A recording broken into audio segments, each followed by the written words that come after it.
कह दिया कलमा पढ़े, हिंदू होने की उनकी हंसी उड़ा डाली। अरे हम एक जान मानस यानी विदेशों में जाकर हमारे देश का मुद्दा उठाएंगे, यानी ना तो आप पे सरकार का भरोसा है और ना संविधान पे। जब आप इस तरह के बयान देते हो, इसका मतलब है कि आप देशद्रोही की श्रेणी में आते हो। आपने अपने शिकायती पत्र उन गैर ममालिक के दबाव में अगर वही मुसलमानों की जो आवाज थी, अगर उसमें वो दबाव में आके और अपना फैसला ले लेते और इसे निष्कासित कर देते, तो हमारे मुल्क की गरिमा को ठेस नहीं पहुंचती, ना हमारे मुल्क का सर नीचा होता। इन्होंने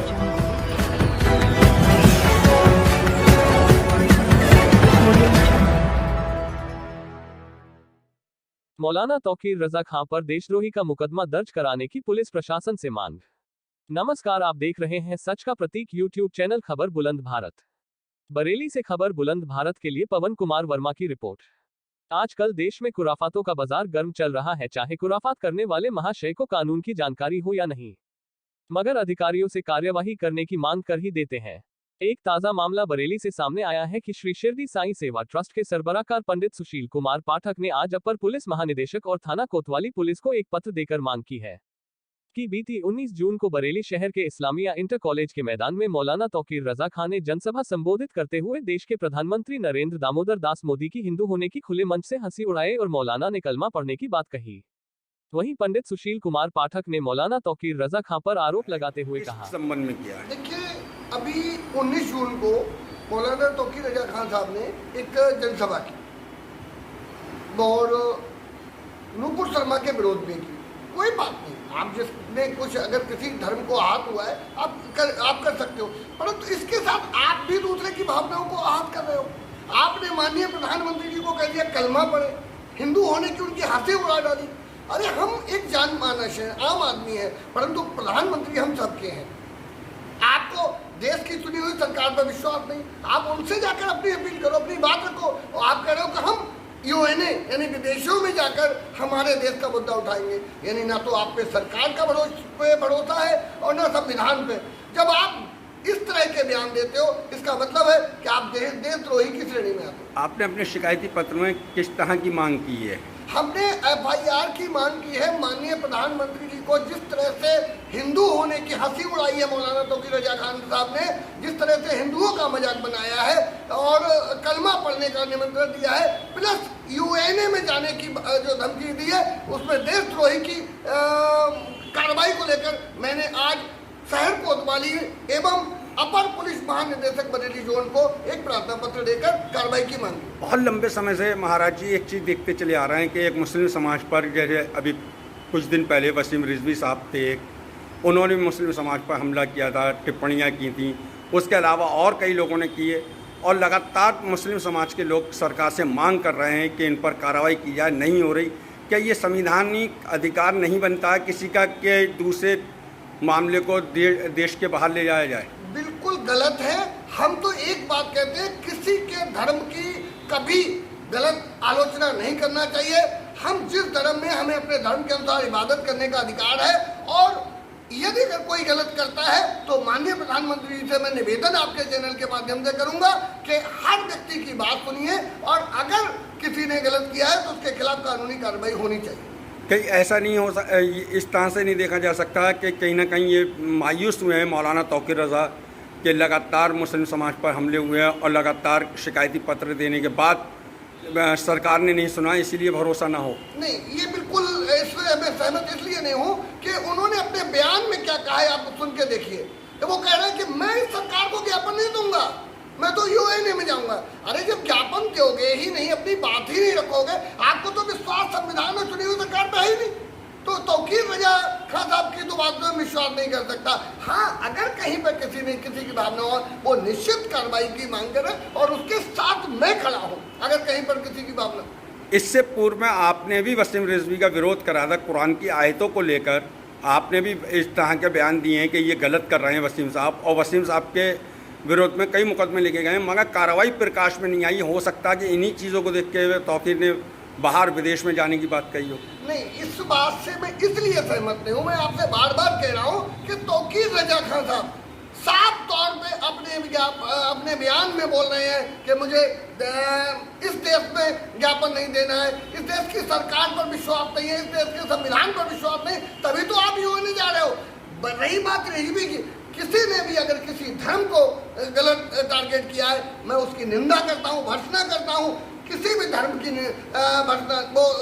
गलत काम नहीं करना चाहिए, किसी धर्म को गलत नहीं करना चाहिए। हर धर्म श्रेष्ठ है और अपने अपने अनुसार सबको इबादत करने का अधिकार है। जिस तरह से आपको सरकार की चिंता है, संविधान की चिंता है, जिस तरह से नुकुल शर्मा ने एक समुदाय के पैगंबर पर उंगली उठाई है, क्या आप अपने संगठन के माध्यम से नुकुल शर्मा के खिलाफ कोई कार्रवाई करेंगे? मैं दोनों की निंदा करता हूँ, चाहे वो तौकीर रजा खां हो चाहे नुकुल शर्मा हो। किसी भी धर्म के खिलाफ जो बोलता है मैं दोनों की ही निंदा करता हूँ और सरकार से मांग करता हूँ ऐसे लोगों के खिलाफ कार्रवाई होनी चाहिए जो दूसरे के धर्म की निंदा करते हैं। क्या आपने अब तक नुकुल शर्मा के खिलाफ कोई एप्लीकेशन वगैरह दी है? मैंने किसी के खिलाफ नहीं दी है, मैंने तो तब दी है जब हमारे बरेली में मौलाना तौकीर रजा खां कह रहे कलमा पढ़िए प्रधानमंत्री। एक देश का प्रधानमंत्री, वो आप किसी पार्टी जाति समुदाय से नहीं है, वो देश का सर्वोच्च पद पे बैठे हैं और उनको अगर ये कहा जाएगा आप कलमा पढ़िए हम आपको सर्वोपरि, ये गलत है। अगर नुकुल शर्मा ने भी ऐसा कहा तो गलत है।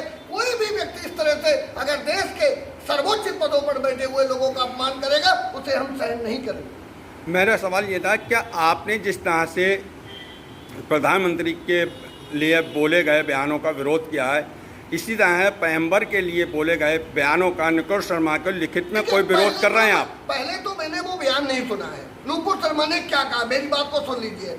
और दूसरे प्रधानमंत्री और एक अन्य जो भी है उनमें दोनों में अंतर है। पैगंबर साहब जो आपके धर्म उसमें आपका क्या मानना है, मैं उनको इस विषय में जब पढ़ा लिखा नहीं हूँ, जब मैंने वो दूसरे धर्म में जानकारी, मैं उनके विषय में कुछ नहीं कर सकता क्योंकि हर धर्म में आस्था रखता हूँ, इसलिए किसी धर्म पर टिप्पणी नहीं कर सकता और धर्म पर टिप्पणी करने वाले का समर्थन भी नहीं कर सकता।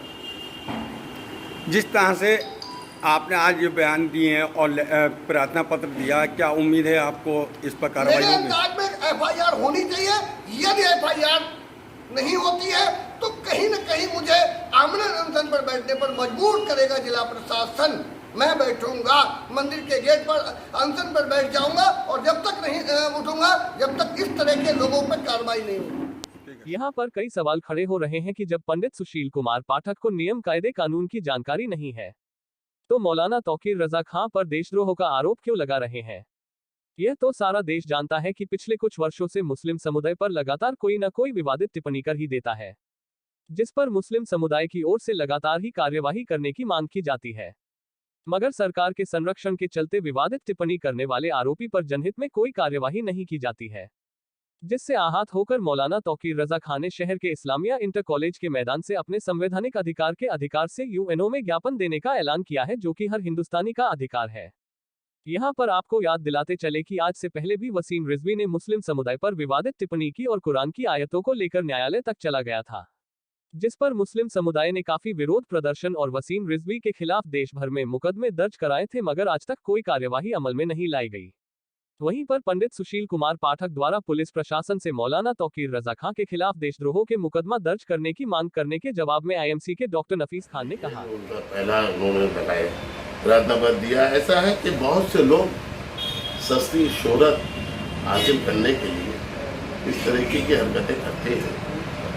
उन्होंने प्रधानमंत्री को एक दावत दी है, उससे पहले कितने केंद्रीय मंत्री ऐसे हैं जिन्होंने अपने भाषणों में ये कहा मुसलमानों से घर वापसी करो। क्या मकसद है इसका? अगर मौलाना को इस बात को आप ये कह रहे हैं कि इसकी परिधि में या कोई क्राइम हुआ है तो उससे पहले उससे जितने सेंट्रल मंत्री हैं केंद्रीय, उन लोगों ने जो कहा है मुसलमानों से घर वापसी करो, क्या मुसलमानों की भावनाएं आहत नहीं हुई हैं? उससे पहले उन पर सारे मुकदमे लिखे जाए, उसके बाद कोई बात करे कि मौलाना तौकीर रजा खां ने कहा। मौलाना तौकीर रजा खां ने एक बात कही, उन्होंने एक मिसाल दी हज़रत उमर रज़ी अल्लाह अन्हु के दौर की। हज़रत उमर रज़ी अल्लाह अन्हु दौर बादशाह वक्त अपने दौर के, उन्होंने किस तरीके से क़यादत करी थी अपने मुल्क की। आज उन्होंने वो मिसाल दी थी और उन्होंने उस बात का जवाब दिया था जो केंद्रीय मंत्री जैसे साक्षी महाराज है और इन जैसे कितने लोग हैं जिन्होंने ये कहा कि मुसलमान घर वापसी कर ले, तो क्या मुसलमानों की भावनाओं को ठेस नहीं पहुंचा? अगर मुसलमानों की भावनाओं को, उनकी भावनाओं को ठेस पहुंचा तो मुसलमानों की भावनाओं को भी ठेस पहुंचा। तो सबसे पहले उन मंत्रियों के खिलाफ मुकदमा लिख ले, उसके बाद बेइज्जत कराया उन्होंने। मैं समझता हूं कि जिन्होंने ये प्रयत्न पर दिया है वो जाहिल मुतलब है, पढ़े लिखे नहीं है।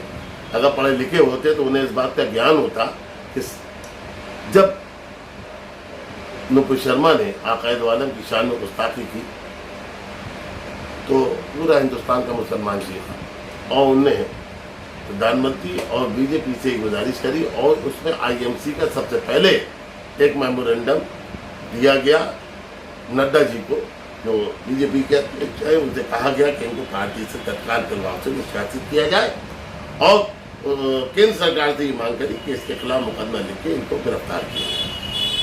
तो बीजेपी ने उन्हें निष्कासित तो किया मगर वो मुसलमानों के, हिंदुस्तान के मुसलमानों की भावनाओं का ख्याल नहीं रखा।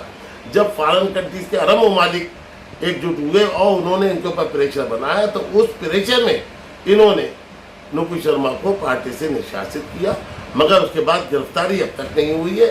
उस गिरफ्तारी को लेके आज भी हम प्रदर्शन हमने 19 जून को किया और आगे भी मौलाना का ये ऐलान है कि पूरे हिंदुस्तान में इसी तरीके के प्रदर्शन होते रहेंगे जब तक कि नुपुर शर्मा को गिरफ्तार नहीं किया जाता। अगर आप यूएनओ में किसी तरह की कोई शिकायती पत्र लेकर जाते हैं तो क्या हिंदुस्तान के संविधान को किसी तरह की ठेस पहुंचती है कानूनन, या देश की सरकार को किसी तरह का शर्मिंदा होना पड़ता है? मैं पूछना चाहता हूँ कि जिस शख्स ने ये प्रार्थना पत्र दिया उसे कम से कम केंद्र सरकार से ये पूछना चाहिए कि जब उसने गैर ममालिक के दबाव में नुपुर शर्मा का पार्टी से निष्कासित किया तो हमारे मुल्क की, हमारे देश की